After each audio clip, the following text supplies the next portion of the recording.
tonyo miawezo va jenabe et moi dit bladagbe mini fa bladagbe am bladare pe gbogbo nyo miagbe e zande yo fipo ni mi jado e memera gbogbo et puis nous bazan de cailler les toeji won ko yona be Noël là Christmas dia ye de vieux tinakpo papa Noël wona nona de vieux et dit mi va do ken gbe mi vono gbon e pebe toto jin to payer ye agbea voade no gbon azan be game won ni po anu tutu gbon ke bana tabe na mia ye nyina be mi adunu e mia se vivie nko gbon be dudument nunument yo lo no pa me si ame fula to afide gafo la fide kopo le nugbo nukemi duno nukemi nuno mia to pe la nya le nya ba hobi voa kazan be game do re ke po ami pepe de karebe baba de tsunami sokudo e dobe gapopo komi omi le ya e doke ni covid ya ntopojo le don tanami e pojo potemira homea ye ya ba mesi amene no home klore kwa nkebe la tem David le be home me ne ba so do jijo ne be clan ado jijo ne be vio amepepe a ele ho amenami do jinoto miawezon klore serika va dunyami mia tororo e amepepe agbo mia do wezon ne tutu gben amepepe miawezon yo dadanyo Sandra deke mi fondo mi fonyore mi agboare mi acha mi fonyore lo e do agbode mi le gbo a lo mi to ajini ni mi to ajini ni enyo ma don ko jina to jino to be oyona amepepe abe Jean-Paul Degbe apeto Jean-Paul Degbe eye ja no mi anti egbe a la kan senu kudomi da fi omi nu e mi anto mi ajoro mi pe mi a ogro vide ke gbo kopo kudo ro wa ba dudu meta ara ya konu vide nya ro ko ben kabila na de mi aso yeji kwa mi ave vi mi anovi ke tona Sandra Antonia eyele e moi nous apeto Jean-Paul Degbe mi awezon va dunya meke yo nekeo e doade mileme alo bi de mi aro confiant to junoto alike dadanyo Sandra Gulasan oyona mbe Jean-Paul Degbe ma be no be anote po be yisukuru pa be ebe dopo la pola wa enu la jwa o donc ay wa me mi cho wa mi gba pola do acha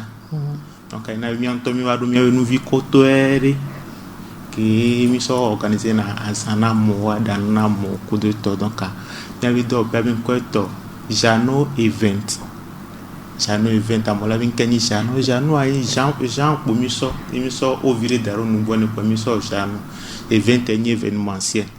donc on avait ni mi abe ajwa ben kwa eto eye won les Jano event on den kemi on ali funu les Jano event on mais c'est vrai que nglosa ni a mi dana na mo mi organiser un événement tout funi do chano jimia e ba uki la do to chan alors parle mi asio na me ave ado asikele ngodo mecha e ke gbeji po mi la woni ko mi sona avion vi fidien la puju moji la ve ple ba lo fi aporo ona won pole won patale parce que structure beni ke enu si anu lemi te lo lemi mannequin e da auto lemi be kopero lemi donc anu gbe va po bo mi o tu funi na epo ola po on to po ahome pola no pa o enu si an la soasio anoka do be ya ma mi polish mi video ne ma gba clean video nyen to po ma fo enyo nkareji be mi gbon klore nu ko mi wona le mi abe do amea wam mi anto mi mi gbon fifi je ba azan dudu be nya yo ade azan dudu fifia mi ja du azan yi so fifia nke mi kpobe le mi aba ho me ade nke mi kpobe mi la tem David klore o bunyi be o la ba be mi ada elephant be ba foti ala elephant be mi yo lo nu vi klore kokpo mi anto mi nya le fie ko la be mi a wan tre vide ken gbo ko la buna no c'est seria plat de résistance ça va clean ti o nweria ko ba gbon o dessert video dès que nous y a un kemi bobi minate de son la home clodia mais si ami la ole gbo ne ba so do chicho eni roke o mi ja danu gbe seku nu le fi amoja to se se mi fi ane mi ne si adika ngba so mi ro emu mi le da kan la mi kudo nu le mi agbo le fi ezereka elan mi ja so ekudo nu alo ma alo omdaji aha yo we omdaji wa nu agbon kloede nu ke nyona nu wel nto boada enyi dend parce ye amoso duna noel nto kom va dend a chande ko one do la de po monsieur ko dona gbo po menene wa ezumbe lo memili a tien ye e nu ojo le hoti ma monsieur me la te pleu donc wa de vieux la home agbante to chan la dunu zemi jan to chan la dunu donc ne chan troka ka ne po bien vere anu o salade d'avril la home o plegbe vire po o kolonyore kudo eti le simeo no kolonyore pasenyo po eti abayi si ame wa so kolonyore ne bate de microbe no ya kole chan wa kole ka wa klota bo afi ko wa so lo bi de me wa chikinwede ba jo ba gbon lo o ma gba no o ba so be bu si o pata so de radio o gbe kolonyore po kusubina edike no na funua ne microbe wa te jo le funu parce que no we nyore chon no dua manyona podomina o donc wa wo egbe vire po wa so adasin aso correct tomate vire carotte vire on tourne betterave vide mo po ne un po menes be ga chon kwari oni dia mi vire wa bi kudo vinaigre vire po wa o che vide de di bovo wa chon odu salade wa salade de ma jo su ore nko po de ma jo su yo tengba mero ke aussi nous tete vire le la te bi o salade composée un fiola so pomme de terre wa so et saucisson ou la soisi ou la so l'envie de deux mais et la keo ya nyilan on la te de wato ya wa fiesi wa fiesi wa so lulu po wato wa so chake wa nyilan et nous la yeme on to avec salade composée nous la yeme vire pour la ne ba do tentene vire pour et wa vinaigrette pate wa te di moutarde vire ya so mayonnaise kudo et pour wa bleu wa so vinaigrette non so bolo pomme de terre woni wa di pono vire boronti po wo chop menta i bo entrer wa e o kwa kumolo entrer wa po ne e gavri le wa di vin blanc de boronti vin blanc i na kudo le si apéritif nene forcément il na whisky pour la so apéritif vin blanc chan le si apéritif nene yo la so so ho dovide ken gba bla de me de toi de me mi blanc oduno wo won vo e won jate non chi o la bi adum ne ke sen vide de di aba ne gamule mi blanc den to asan e gamulo la to den do an ko la bi o be azan avec que me de vieux gbele apo mo lu ejo mo lu ye won vo mi gbona be mo lu he akodo ji esiku ngbagba mi no na du ga sisi aga mi mo lu he akekun yan gbada de ko mi be mi atro asile ntivire ye peut-être bena au final les ejubu me tia o na fa ye mi la ti fi que mi ato gana to dana wa mi yo be egg fried rice on la te we e wa jo fio mi vira mo la be o egg fried yo se nuanto mero de ke yo ade do dada me egg fried rice ele si wa de ko mi gbe dana mi molu he apo gbalo nini o la da molu he agbalo do vo no devoir et on la dit légumes bien haricots verts carottes chou vide quoi on la chaka kumolo on la sauter no sauter revoir mi fi on la gbansi si ba de ki mi wona si mi gbagba nini on la so blukudo légumes no blukudo légumes pour la kumolo hi la so koro e moi asi kudo légumes no blukudo ho vide ko branco sauter ah kumolo hi so koro mi po on la ne sauce soja vire nyomo pato di si o sene la si mo sene super marché no gbe bi o so ja tapo o po e won tu pan vitan le ni donc on la te pratique mo hona ti o da mere ke le je se fi encourage bi o le don ero da ngare plate o tu kan la te ple bi ja mandrin fe et donc la te ple pa o so chaka ku vire pe la kan ku so patro do li kola na mo loa bovo mo lo to chaka ku do légumes ku do et asi gbangban ko to to ne to gba dia ne po ka e la ple koklo vide kwa to boru nti ya so sito vide pe keke Ai, aso nke vide pe. sito Enkanyi shito e abo. be si fion fion Aha. e ke bu na nyori parce que no so gba we so ya te se vivine de ko be si fion fion e mi sa accompagner ne quoi yo la du la se vivine avec e on to dia bo o ton la pa o me o do azenwa Odwaze wa enwo menene fia nkokpo bo la ji boro de vi onti o ahake vivio ojo sugbo le lu ame fifi emi ma to asi de pere de baba gro baby ijo le wo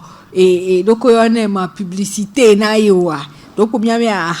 video aloni mi anto bi la te cocktail video no me do tunando wanana be do wana mi yo ne be smoothie aha ewa mi ate fion do mi akpo mi anto mi na te wore mi ba ho mi so bode komira je antie smoothie no fifi no la wala titi anana wala ti akoru aso keken koru eno amulines me ni ke mi machine ke mi so tuna emo aso koru me no popo mo to tonte se koru ti fa ne no po fraise la so te ne fraise viri o chaka no keke mewa bo agban glaçon koru ti o la va suer no tu no ke wala o la va suer parce que la agban glaçon koru ti no glaçon ko ji ko démarrer machine pour machine to tuna eno akoto glaçon keke ba ifana o la va suer le tami mi ne enu de ki mi so siona mi mo la suer mi ko o ko mi ko do pipette mi ko mi ato mi ngolo pipette ni nu comme ki mi akoto mi yona sino no mama pa yo blona voa ani mi ngadi ya fo na mo ko buta mi subo pipette ya jo blo pipette yo la so do mi ko de vieux ton le gbon po le se vivie alo enu le gbogbo re aho subo la si am fike do le kel le apporter na mesia me ke mi ata dagban te to chon la te jere ka ku fon la te di bien voilà son ave vieux de vieux ton la po di vieux et pour mi akota mi so le doazan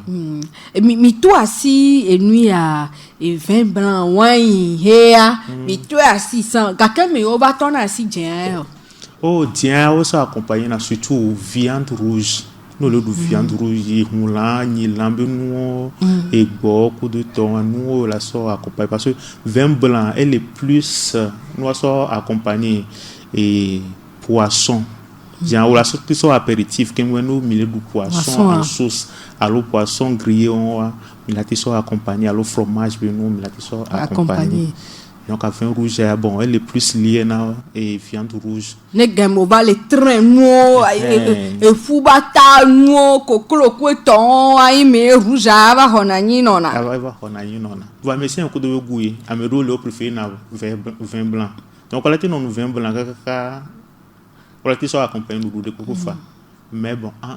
les yovo nous popo no wo be de kieve la no eva et que la siwa yebe nu tete o la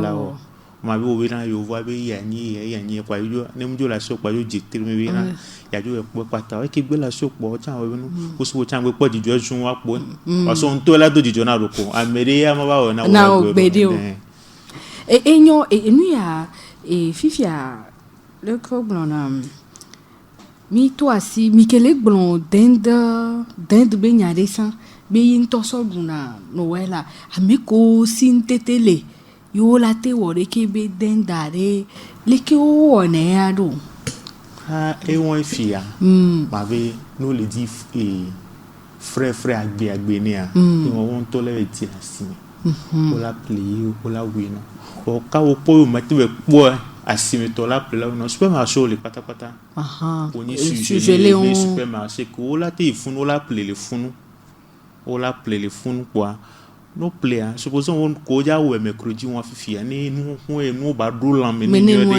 no ma déjà Camila do soa o do la play so e so 22 fifia o la play ko play ne no la dasi ba me ba bojo ne glaçon ba ko la menio no wa couleur no ja couleur wa couleur kudo wa ku vinaigre ko si me vinaigre blanc ko si wa couleur wa de ayo so de na kokolo yo so kolo na la la de mumu be no vide le tia a de no kiki kudo tol parce que glaçon mais et tout donc elle a de mumu le ti quoi peut-être na vinaigre citron vide to chansia ya gba de na mumu ade nu no wo vinaigre avire kwa gbate gba fion citron chan de mi ela na bena ela ko enu ko ya da no mja mumu na o donc a wa clonyor no bu clonyor on kwa le 23 on ko do to kwa wa clonyor kwa wa si elanti vire wa so ka classo zenti vire kwa wa do enu ho muni nu ho yo voto eko wa play nuka kunke wele jano ho wa mi milaza dote milaza yo milaza ayiku va ayiku mi to mi be dana pas donc avec qui eno ali vire pour milaza plein gotami milaza atikanli e won kikima wa tu kodo wa tu no kikendo vo angba nyinu wa chake o te tu do terovo ayu arovo wa tu de kuperovo wa play sabule yare sabule mi parce que sabule dananu sabule vivina sabule ton la tu etan on la play persil tan wa tu etan parce que persil nana odeur yi donc ay wa la tu won kekende vo yo on to la va ken vire wa prepare wa tu persil wa tu feuille de laurier wa so keken kwa ne o jaba kwa po la bulu la kangba enu vire tu wa kan vire de nu agbare me po la bulu pata roju wa na ti vire kodo bouillon mi na me cube wa na vire kwa no we po be egbenyon ni kwa no wa do elan afi ko si won keke ma ba yi emi keke ka ba yi ado ba do emene conjonjon wa sui keke bovo ko bo ne kwa no wa so do basin de mi ke la lo kwa so papier film tuenu yo wa so do au frais so 23 wan kaka 24 be zantan la doroji ka nous là que 25 quand même on fait nous do la mener nous fait ko bien à ko ya si les va nous maintenant là on ko ja on fi quoi que nous que 25 mois ne fourrier la siwa la préchauffer four à d'arrêt à 180 degrés doit me ba hozo 180 degrés quoi na so et dentro wa so 2 mai o so 2 mai quoi on to la no surveiller cuisson quand surveiller cuisson parce que nous a de la que nous on ka clavier là no so que ne o so et l'ambient to no so 2 mai et do la do mais si do la do l'emmener pour la to sans que et on est bien donc no bo ne wa vo la do nous facilement maintenant il y a deux quoi maintenant nous tin to chan on la te ko mol vire da dominer adokwa alors que couscous vire doit dominer et tient le bien au fait quoi voir et tient doit me nous voir et tient les bikou de quelqu'un voit bon voir nous pour mater ou no no on ne pour nous to bo deux pour mener quoi à sauter timati vire j'en ai qui me na jus de tomate pour à sauter timati sabule à vire les autres quoi à so à bolo vire kodo à pan vire ça doit hadamene quoi o chon doit s'en va bon o te du quoi checker chan fa o nde pepe e hina ku nde pepe kon to gbeji quoi o la du cuit toji no to leko nkare jibe mle fana mi la ho mi to ke mi le se mu keke ma amedo na nyi ke numere tento ya ke ele explosivo game an po suolo va jo je mozere kana ave plenu so dare ke gba ne avaso kakra zenu nu ba do domine si gba re ke ya be pepe agbede mu gomina mi fifi pa ni so memera gbe po mi la no plonti la dunu le do jire mi anti bia weja yo nya lo ja nde blasi yo mi weja yo nya ba dunu le mi agbo e fifi a mi pepe bi kan se nu va do fie if you va gbo na bi o do na plon dik e plon do ade nkenyi o do ami do mle o gbo na bi o ami pepe la va gbo ko jo danu avo wa tam nyo yo ami cuivere bi o va dunu le o gbo ikplododo be nyawo la so agbancho gafo are fie be no mi o me ya leke nu to yina kaka obo va so torsion video va no na ataji na modu na nu de la na fide aso no tutu nu to ko to are ya mi se ma ba na nyi are do le nto na inde pro fike papa no fike mama no fike de vio no na lo mi la te na nyi ade ke jromia hoya mi puele le pomedo que me nous t'étais le voici yo apato la te no jo la be papa maman enfant le yo ja dunu do jo ensemble o do sala manger et l'équiper na yo la te dunu funu yo e on la te zen le on voilà no so va mia dada kudo mia fofo mia to bi do pro vide kwa me se be de mi so agban ba makan vide na mi aro to e du vokbo vo ni mia so yi mia to alo mia fofo ki alo mia vide le wa si mo la ti no wa me awe wa ya le ku magumi o sona plat principal et que mon to ya bunwa le o la so ya tare o ma so chwani o la so dare o so danare ke la so dare o la so entremets so deux entremets mi na plat tu que me oduna o so na entrée et là non et moi be et non ne wa me nyina vitu tu gba to resistance to e keke na vire e ke me ora du salada be no le ya trono na me vire wata la no mi ye no po emiodia gafo nona emiodi kakla gafo anona emiodi kakla nona dosidi wa won tia fia gafo atian do la so ame vi parce que gafo ko la so do entrer e tia to na vona ko so do na plat de résistance enya gbelevo donc gafo ko so do na entrer salada ke mi ko tamile na cho amoye on bugbale e bu to gbale mi gbele nyanwo e bu to gbale mi sana e ya ogbon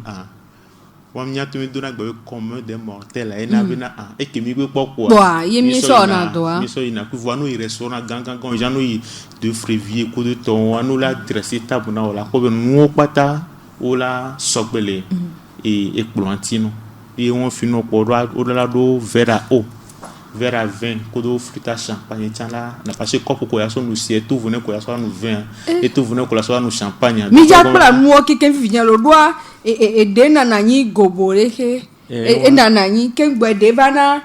e no na de ke ken gbe de nu gbo ba jiji na ne e ke nu gbo jiji na e o so na champagne alo mo so ye nu ogbe le plonji na mi ne ase copo verre wo gba lo ke mi so nu na se e cha no na fu no e copo no na fu se ameton ne e na verre o e va na chuchugba e va na chuchugba no do ni mi gbe po be chuchugba to pa mi e si mi aso nu e ke ko le do yin na verre à vin vin to e won e ton gbo va yin na fruta champagne e o so na champagne e yin na e ton e ya alokeji odo ne ro o ya do pola odo ne so jan o la do so emiodi jan se ne o la do reki jan se ke mi na de ke agban le nko na mi agban le nko na mi ya e la ti no emiodi na amia parce que so ne amia ti so do si ba lo ba ti so parce que si tian levo na me ava no de va du mucha maintenant bo aperitif ton do la no siviri a chuchugba ke mbo e ya to no be dudu mafo do em kenchi le bi onya yo wa ezumbe ocho la te na home wa me no vi nyinyi ovo amedela jo va pe ova nebe ame dande lo va parenting ene mi adunu apo jo be do embouteillage me o le po no ale planji lo nto one ro ya yin baba don pe do ko yin la fie nle ye fie lo vola no amedo le osan na ku vi opo de ka mo na po la po wa cho ko ejie wa ne mi po ebe mi ajo pele vide le fie ke ngbe mi ajemo la jo do mi aji e wa do e mi ajo blenzere kabia e mo le nkona mi va won tutugbon to so nu na si e fe gbon so nu na vin e ton gbon yin champagne to e fifi ami le glonde chambe gafu anona fiko gafu na miodi kaklava non afiko vivi anemi java so yare o mi apola so gafu mi apola bingba ba o de ki o mi apola so gafu e na mi mama o gura bi na re you tun ade google mi ten vire yo am ke vire de google mi ten vire ja o mi apola so gafu aso dusi so kakla parce no so ya no ti agba me ga dusi lo aye lale gafu o kakla yo la so gafu la so to elan le donc no ko onero do la po chukara riva na ni chika de ke mi asoro la dola bobo nyu ake won ni mi egblom ni mvali gblonya wa bi chika va no na me ke won so me agbo me danu egbo yin so ja gbo elan dola bobo nyu ere o swat no nya ni po la ade epule la me kikin ke ngwe asevina amen for Africa mele adu na ke fuma no mo wa on to wa donc ani pola no po mi akpogbo e la mi ne fie si ba no so di ne ba bobo nyuede ga ne ame so ga fo ataroji ko ne so kakla dari e so sum ya Dompo. de quoi elle a ce quoi ne ce quoi et mieux là que pouvait sur les gars faut et que pour la son dodo la so et nous bo parce que nous et toi et on n'a fait que m'dia zan kakala loa ibla ki so do silo la so le gars faut la ki so do la dumu adeke juru ya e vonya nde chama na nyi ola pa mu ni salada cha la pa mi na wa ola po e olena kakala kudo gafu a chan so du ne vivia de ko du ne won ya do fion mi a chan le fi moi ton gasi ba de ko et noir parce que gamu o so na lecture ne veut le loup noir salada gbe ne veut le loup non on te so patado et nous mesere ko on be ya so nous chaque né o no o la so kakla et o la so blue noir le agbami o la so no blue salada alors que jo do ero apoji o la ngba be ato e fi oro o po blenya o la pour vinaigrette tare du pois aso kakla so aso blue kikin po fun me no o jabe ku no po na légumes o didi unu ma te so pata do nu miséricorde yo la so gafo la so to légumes ko enu ko ya ko kwa a suivi de po so do nu ko spin a me do mo yo le o ma we pa ne enu ko ken wa kankan nu to na o le du kwa ano on to no to enu atie o so na to so dan ra mi ko no to po we le du nu apo enu le kankan to pa so to so kwa awa e vire kwa to zerika e onya gari mo cha ne frit ala gba mi frit cha o na gari mi o la po amuso na kakla ku gafo wan cha so du na frita gapopo kemi o de cha mi ja no so frita anto le lobo e dare bo mi ja gba so cha so ya mi na so do o la ju no po no ka kola bi iye jo ya so e be gafo tron wa cha yo so do nu me vo wa ano re go o le po le wa yo la no re ki bi no ani te do nu me na e o po ya ade kin pe blo sa no po be na nu apata mate do me na yo fun me o la sueli o la so vide e ke la gbete denu o me o la gbete du nu akodo achan to kwa mu ye o la du nu achan no ano ke nu me sa o la te enu la mi no de ke so la ke won du achan no nti o la fi o mi ade ke chan no na de ko du na no o la te son du do nu me va nu du la no me no va ke e o mano ke nu me to chan amola nya o le du nu nua camera la jore jo nuere fifi do ame ko jakpelo ame ko le se bia be nko awa o la no imaginer le susu mi ade ke ndudu aja ino voa apito Jean Paul et la dunwa a chapto le fie fia camera jo nuere vo e vo to la pa ko camera ade ke o la dunwa do si la fion mi la gba me na mi ya imile kakla le fi gafo le fi imi so daruti isue kodoto a o so ke ngbola so do me won to ado chan vili chan ka popa o so do nu me de ke ko bo so do nu pe o enu ale miom no o le nu wo olono ndu dola do photo me na ma o la do na o ti o ma lo sugbola so do nu ame o fa ni no o nya bi na ni no sugbolu no nwere be bibi na vo no jo wa so fituki wa ya la no kaka do la ba do funu ai ta no ma ga video ni ka me ada o parce que no be o la no video la ti no savourer parce que nous doit savourer ne o la no savourer ni ko do mi a he li do de jina e tututu ma so da no hu enu se an le bi te pe e est-ce que yam din kona no via e yam wo de ke donc là no la no du noir no po la no ken vire ano du la prend temps à so du noir parce que on mi ti di tan mi so du mi ave noir ce qui fait que na mila do ma digérer na mi kabo parce que nous be ati di ya du noir po nous du ma digérer no kabo voir nous on dire no anti au lieu du vire prend temps au du noir le du ya won chan le webe to c'est ka ko la du fo quoi non via et won so la na bina la permettre digestion chan la so no vide kaba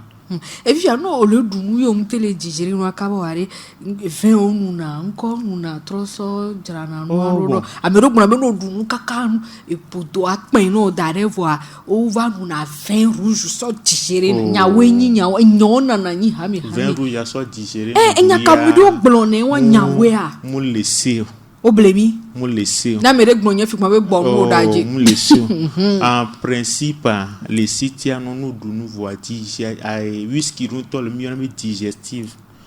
que no du nouveau à la nuit que la na be la permet la gbandu do aller pour dominer e cha le fo e won e cha le fo whisky wa e yam ni na aperitif o e o ma du ivo c'est le contrôle ne fifi adjectif yi o la te du nouveau ke ngbola ba nudo iti Marie Brisa chan le funu e chan adjectif yi o la du nouveau ke ngbola ni mu la miro o la te o la po we nu ati amiro na café espresso aha no du nouveau chan yo po be le funu le la mi wa nu chan idea a nudo iti po wala na bina ndudu wa chan la didi no vile e va mi ko jonyan ke to café espresso ni jo wo mi ra homia mi vegina ha mi apropo doji ndu aba didi na mi ah no la home cha no po bi na I do no e be podo yuti dia awo o tie de na no e o tie gbalo o tie da o te fion e alo aso e tigbe FIFA glass aso domi kwa pa na no gbalo ni no ma domi sukulu ma domi ne po amedo la be citron be nya de va se na na mi e cha la nyo nya citron tan zanzon de be puna hun le la me na me no nya citron zanzon de be puna hun donc o te do o tie kudo e FIFA glass won kwa ni anu kwa e na be e cha e permettre na digestion alors mo ko monti te vert ntia te vert tient permettre na digestion na me no gbodu nouveau kwa anu do ji kwa vo o le tranquille wa o vole do come fifiare amedo le a ogbona be o asan be game a de vinho wa macaroni e jona jino spaghetti fiani spaghetti abe game a va vale de kimina 360 intiro ni mi asue do amesia me noa ali kimi no mi spaghetti normal wa e puis milao for normal en principe un tonneau la da spaghetti be la de no de karika temps de cuisson janona akpadi les macaroni ba akpadi jano diwe e mene se una eviria e do lo minute dele e zoadi no diwe ne boboa icha do lo minute dele e zoadi encourage ba me do pono do po ba sona kakala vide alo gafo vide so do me po e bobo vide e wonu ya vide ye po e voilà en plus mi no po akpadi parce que nous diwe ne no ferme parce que me ro dina be e no ba no ferme na yo e me ba se un vire ya me ro dina be me ni no e me ni bobo donc no gbele po akpadi po attendre que be e si arola no fio chan ke ngboro la ko do mi e si ala no fio muni be o kusido zodi po a pa so ko de misericordia e nkawe inde o do la isi ame ke ngbo bo ya no la gbe no gbe so si do zodi po la so eti 2000 eti arola yemi bo ane isi agbe to fifio po ne mpona kafa mpona medo cho kona mi de won chan la bava aha ya mi anu eji o be gele dongo mak ene won ogbe isi agbe le fi ogbe ko makado enu amepo no po bina ele gugu bibi me voa e wala ja amiro isi ami nkenti mi so na mi kona ro se ko so binare no over doli maka no osi wo no o ikuto doli si ale dia ngba be teru wa no ti ba le cha paso la kaka la do ba china gazia mechan e do ba le do wa no ti pami ngba e no ti o so na amia so kona loji paso amia la na bina ela no didi le novion ti po magba te le do novion ti ene o de won vo po o la so o la wo no di la 2 asin o la da asin to mu di la 2 asin o la te plus au 6 de vieux be totit o la plus au 6 wa o play timati antiji to vire wa tu wa so do ezodi wa so timati gan vi mi to acha wa so chake wa ni ami vire wa o ngbagba no po ni la tutu wa so do me won ami to mi sauce bolognaise won wa ni la tutu ala yi esi aba no nti vire ne won to diwe sine ba no nti na yo wa won no diwe si ba ngba no nti o la tesi ane o la tesi ne vire po vo o la o ne won gbo kwa makala no o la ku makara gba mi po wa ku so sabe ti la gba mi on gba be wa blui les oadi o c'est de cola na be no gba kebe wa les oadi gba le blui a makala pa be no gba pe ela gba jo ba biu nko le gbe ala baba donc awa kura gba mi po no ko so saro di po ni azin kudo no ko loju on to di la so décorer awa so décorer pa e vo de vieux chon du no o du nou va va ken wona mi ro di la o crème fraîche to chan genre spaghetti bolognaise fifi ya crème fraîche so ne mi akpela chan c'est le cas et ya crème fraîche so avec mi gbe na mi spaghetti kwa ne ko la de won va après voir crème fraîche o la so et o la sauce sable ote so sable et crème fraîche a fait quoi d'appeler Léo? oui, il y a supermarché me pour ça. Ah, ok. Supermarché me pour ça. La meilleure une crème liquide. J'ai si pour ça dana. Donc et nous voilà so sable coup de to nous dit la demi champion, on l'appelle champion dans les supermarchés. Donc voilà so sable coup de to là nous ba poqueta sable to chamba on a nous ba poqueta sable to chamba. Qu'est-ce sable et to vona sable toi? Qu'est-ce sable ina sable lulu que mia no Ghana to sana. Et non enti on pour de kikin pour assuer. Wasu se bel kimi suna wasu ku gbe a o la de gbe alenti sable to po la so po la wasu kekeke po wa ne wa do bota vire e se wa popo esi ko ya so asi angba no le nu donc a do me e no bota vire po wa ko sable do ezoadi ay bota mi wa ko bota no ado enu po bota le pepe amola so bota asimento alo bota asimento amunyo aha mia no do vovoto to no me beurre composé ya supermarché pour ça ne déjà 700 bnp pour ça ne mu hona ti kakao donc awa pe kan vire quoi so wa gbovo wa ko isabla gbele bi vire wa quoi wa ko enu wa doji e champignon wa egu wa diffusion le e no be gwa wa ko doji quoi wa bulukui ne changbele on wa changbe po we changle so le sauter vidi changle le biku to sable ka ku so sable be hon ba do mi ku de to bo odura o même mola so ayo chandara lodi ayo chandula yi pe feu de laurier do la yeme wa ko kin po no kikin la yeme ni won pata gbe o vire quoi wala ko e no crème fraîche ado e no ati les soati ko gbe ko ro ti les soati quoi et voilà dasi ola gapopo ni 10 minutes 10 minutes ko so crème abati bi minute ya me wo ba no zo adi ne crème abati bignore ne crème agbe bi vokwa ne parmesan le wa parmesan jo honati nous que parmesan jo wona fromage aha o so ne re me ya e o la râpé la so do di siame no di ndo chan no o voilà te râpé koro ndudu an to chan dile ape agba wa ni kwa ola woni ne pobo ma ocho duno e nu to dia o te wo ni l'envie ya amedo gbe be ebese ni wa woni ni wa ebese ni o be asogbo ebese vide de mere tv me normal sauce crème en toi gbo be se mu inem no le ti gbo be se kan o la tu gbo be se an toro foi alava no ko ereji ava kuro no adi va no ya so do spaghetti amu hia be o ne tu gbo be se peut-être no wo be ya so do molu alo couscous e won la te wo gbo be sa ronti sino elebe ji sin to mu hia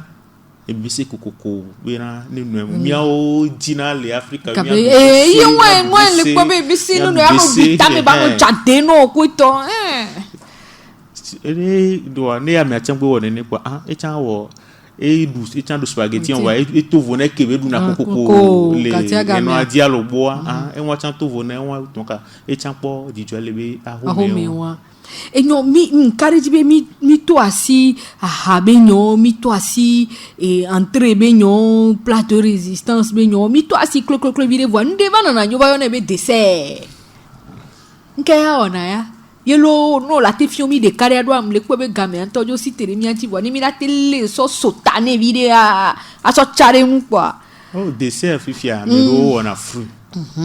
la te so fruit we na we so le dessert amero ke ngwa te so anana o chan amero te o salade de fruits sur la te so anana aso lulululu aso pastèque aso lulululu aso jan fruit o ko gbejo jino to ko aso lulululu ko e patara na gba de kan ko no po cocktail vidia adol koriji cocktail to kimi nuna ko sonu o kike mbola wa cocktail a redia adol koriji ko ne atro bulu kike o ma do me suclé o cocktail a jo vivo donc anu gbedo le koriji ko ne aso bulu kike ko akiro kopo mina mo kwa ji gati bi boru ntino kike wo meche mi o dessert vo amedo le ola po bi no dun vo ba nu na yawu be yo so le o dessert a e chanyo a yawu chanyo na dessert ame fere mi le won agba fi omi de vo yawu a mu nyo na chuchu no du ehun la be nu peut-être no du poisson anu yawu do ti parce que yawu elebe nu ilhun la mu di sere na kabo elebe nu chancha mu didina la minti kabo donc anu chame vero joa mu nyona chuchu de kio va amesi me ko do nu ke jona dini ai amesi ko do po do me donc no ko be jona jina ko be e la du e chan la so senti bina ye du pe problème loré o ton la do pe nu wo te mo crêpe chan le crêpe ma fiomi cha vite cuire quoi crêpe chan le crêpe ya de pour mi la yo vo la te plus ovo et les supermarchés mais mo nyon mo ton donner la simi au plus ovo quoi o la ko voir e agbande ki wo gobo ya me no ko ru mi vo quoi a ku la ku eme e mo vide ba no mi kwa ko sukle ru mi agba azin koredi no gbegba azin koredi pour la so fuwe nde ki mi so bulu o so pona aso no bulu o afiga mo le bulu won ki alors de kaji be nya ya alors de kaji pe lono bulu alors que di ogbe toji le po alo won ti no tro po gbele ya ogbele won puis no o ke no o to ogbe to e di vo po ele esito chan do la no asio